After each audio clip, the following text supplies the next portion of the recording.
नमस्ते दोस्तों। अगर आपको कहानियाँ पसंद है तो मेरे इस चैनल को ज़रूर सब्सक्राइब करें। आज की कहानी है सर्द रात की कहानी। सर्द मौसम था, हड्डियों को कपकपा देने वाली ठंड। शुक्र था ऑफिस का काम कल ही निपट गया था। दिल्ली से कुमार का मसूरी आना सार्थक हो गया था। बॉस निश्चित ही उससे खुश हो जाएंगे। कुमार खुद को काफी हल्का महसूस कर रहा था। माता पिता की वह इकलौती संतान था। उसके अलावा दो छोटी बहनें थी। पिता नौकरी से रिटायर्ड थे। पिता होने के नाते घर की जिम्मेदारी उसे ही निभानी थी। वह बचपन से ही महत्वाकांक्षी रहा है।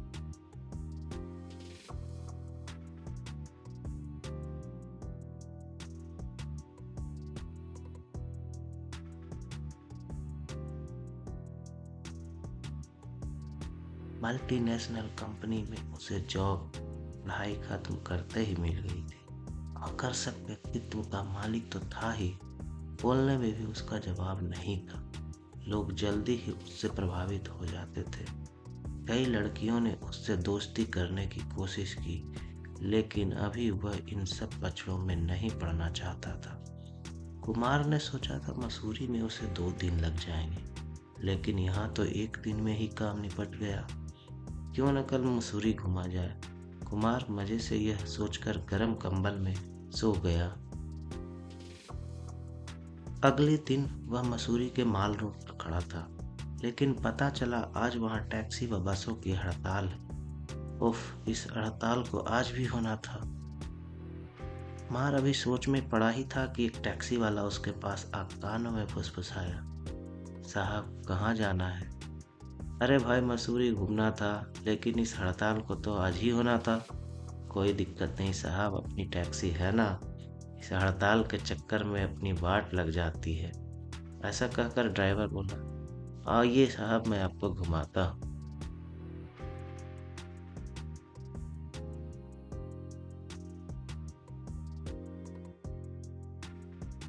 सर जी, हम आपको घुमाने ले चलते हैं, लेकिन आपको एक मैडम के साथ टैक्सी शेयर करनी होगी।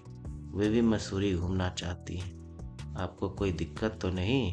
ड्राइवर बोला, कोई चारा भी तो नहीं, चलो कहाँ है टैक्सी? ड्राइवर ने दूर खड़ी टैक्सी के पास खड़ी लड़की की ओर इशारा किया। कुमार ड्राइवर के साथ चल पड़ा। हेलो, मैं कुमार दिल्ली से। हेलो, मैं नीता पटना से।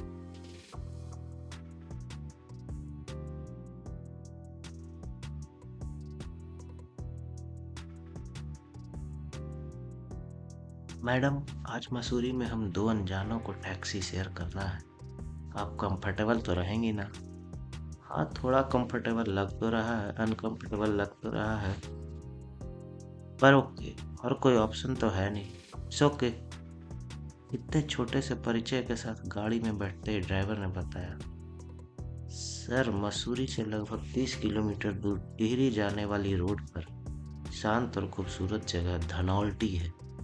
आज सुबह से वहाँ बर्फबारी हो रही है। क्या आप बर्फबारी का मजा लेना चाहेंगे?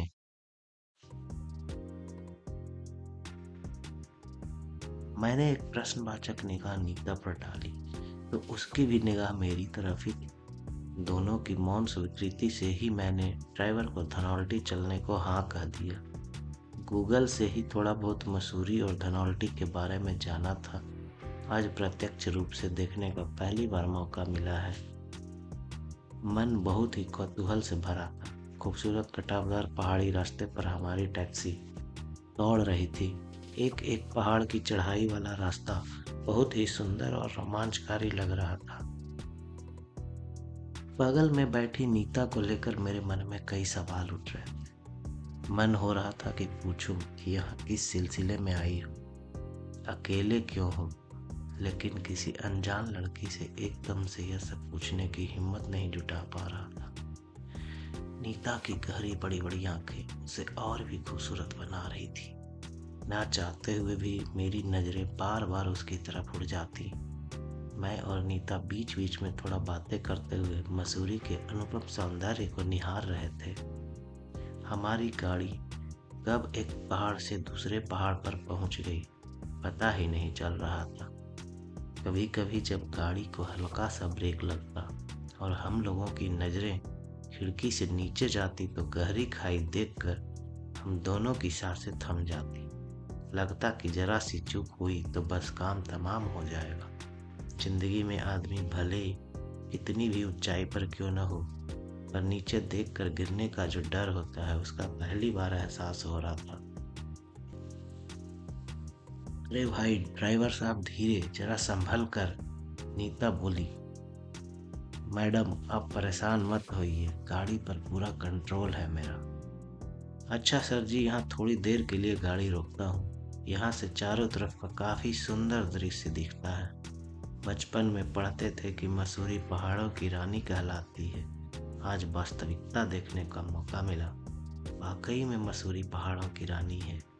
गाड़ी से बाहर निकलते ही हाड़ कपा देने वाली ठंड का एहसास हुआ। चारों तरफ से धुएं जैसे उड़ते हुए कोहरे को देखने से लग रहा था मानो हम बादलों के बीच खड़े होकर आंख मिचौली खेल रहे हैं। दूरबीन से चारों तरफ नजर दौड़ाई तो सोचने लगे कहाँ थे हम और कहाँ पहुंच गए। अभी तक शांत रहने वाली नीता धीरे से बोल उठी, इस ठंड में यदि एक कप चाय मिल जाती तो अच्छा रहता। चलिए पास में ही एक चाय का स्टॉल दिख रहा है, वहीं चाय पी जाए, मैंने नीता से बोला। हाथ में गर्म दस्ताने पहनने के बावजूद चाय के प्याले की थोड़ी सी गर्माहट भी काफी सुकून दे रही थी। मसूरी के अप्रतिम सौंदर्य को अपने अपने कैमरों में कैद करते हुए जैसे ही हमारी गाड़ी धनौल्टी के नजदीक पहुंचने लगी वैसे ही बर्फ देखने की व्याकुलता हमारी बढ़ने लगी। चारों तरफ देवदार के ऊंचे ऊंचे पेड़ दिखने लगे थे जो बर्फ से आच्छादित थे। पहाड़ों पर ऐसा लगता था जैसे किसी ने सफेद चादर उड़ा दी हो। पहाड़ एकदम सफेद लग रहे थे। पहाड़ों की ढलान पर काफी फिसलन होने लगी थी। बर्फ गिरने की वजह से कुछ भी साफ साफ नहीं दिखाई दे रहा था। कुछ ही देर में ऐसा लगने लगा मानो सारे पहाड़ों की प्रकृति ने सफेद रंग से रंग दिया। देवदार के वृक्षों के ऊपर बर्फ जमी पड़ी थी जो मोतियों की तरह अप्रतिम हवा बिखेर रही थी। गाड़ी से नीचे उतरकर मैं और नीता भी गिरती हुई बर्फ का भरपूर आनंद ले रहे थे। आसपास अन्य पर्यटकों को भी देख बर्फ में खेलते कूदते देखकर बड़ा मजा आ रहा था। सर आज यहाँ से वापस लौटना मुमकिन नहीं होगा, आप लोगों को यहीं किसी गेस्ट हाउस में रुकना पड़ेगा, टैक्सी ड्राइवर ने हमें सलाह दी। चलो यह भी अच्छा है, यहाँ के प्राकृतिक सौंदर्य को और भी अच्छी तरह से एंजॉय करेंगे। ऐसा सोचकर मैं और नीता गेस्ट हाउस बुक करने चल दिए। सर गेस्ट हाउस में इस वक्त एक ही कमरा खाली है। अचानक बर्फबारी हो जाने से यात्रियों की संख्या बढ़ गई है। आप दोनों को एक ही रूम शेयर करना पड़ेगा, ड्राइवर ने कहा। क्या रूम शेयर? क्या रूम शेयर? दोनों की निगाहें प्रश्न भरी होकर एक दूसरे पर टिक गई। कोई और रास्ता न होने से फिर मौन स्वीकृति के साथ अपना सामान गेस्ट हाउस के उस रूम में रखने के लिए कह दिया। गेस्ट हाउस का वह कमरा खासा बड़ा था, डबल बेड लगा हुआ था। इसे मेरे संस्कार कह लो या अंदर का डर, मैंने नीता से कहा। ऐसा करते हैं, बेड अलग अलग कर बीच में टेबल लगा लेते हैं। नीता ने भी अपनी मौन सहमति दे दी। हम दोनों अपने अपने बेड पर बैठे थे। नींद न मेरी आंखों में थी न नीता की आंखों में थी। नीता के अभी के उत्साह से मेरी उससे बात करने की हिम्मत बढ़ गई थी। अब रहा नहीं जा रहा था। बोल पड़ा, तुम यहाँ मसूरी क्या करने आई हो? नीता भी शायद अब तक मुझसे सहज हो गई थी।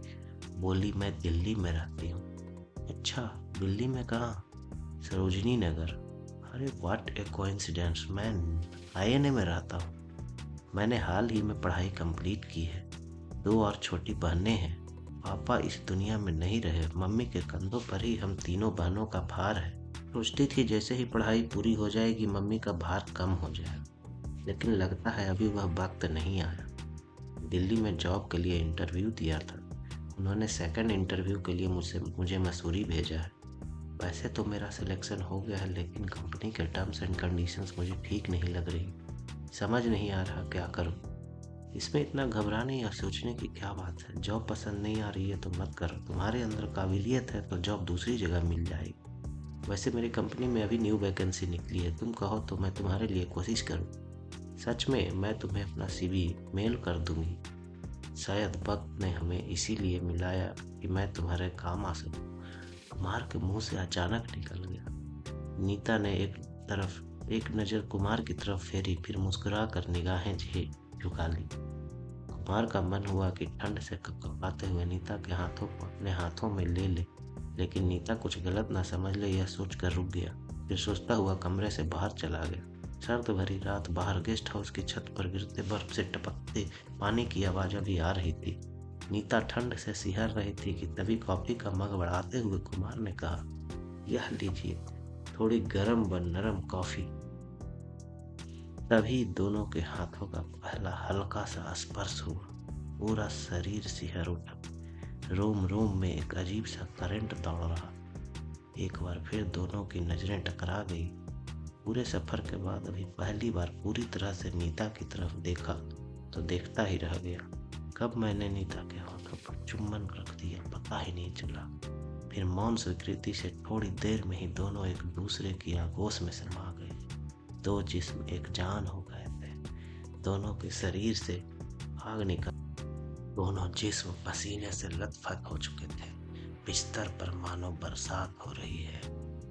सांसों की गर्माहट से बाहर की ठंड से राहत महसूस होने लगी। इस बीच मैं और नीता एक दूसरे को पूरी तरह कब समर्पित हो गए पता ही नहीं चला। शरीर की कपकपाहट अब कम हो चुकी थी। दोनों के शरीर थक चुके थे, गर्माहट अब भी बरकरार। हम दोनों एक ही कंबल में सो गए। रात कब गुजर गई पता ही नहीं चला। सुबह सुबह जब बाहर पेड़ों पर जमी बर्फ छन छन कर गिरने लगी तो ऐसा लगा मानो पूरे जंगल में किसी ने तराना छेड़ दिया हो। इसी तराने की हल्की आवाज से दोनों जागे तो मन में एक अतिरिक्त आनंद और शरीर में नई ऊर्जा आ चुकी थी। मन में न कोई अपराध बोध, न कुछ जानने की चाह, बस एक मौन के साथ फिर मैं और नीता साथ साथ चल दिए और अगले 7 जन्मों तक साथ निभाने का वादा किया। धन्यवाद दोस्तों। अगर आपको एक कहानी पसंद आई तो इस चैनल को लाइक, शेयर एंड सब्सक्राइब करें।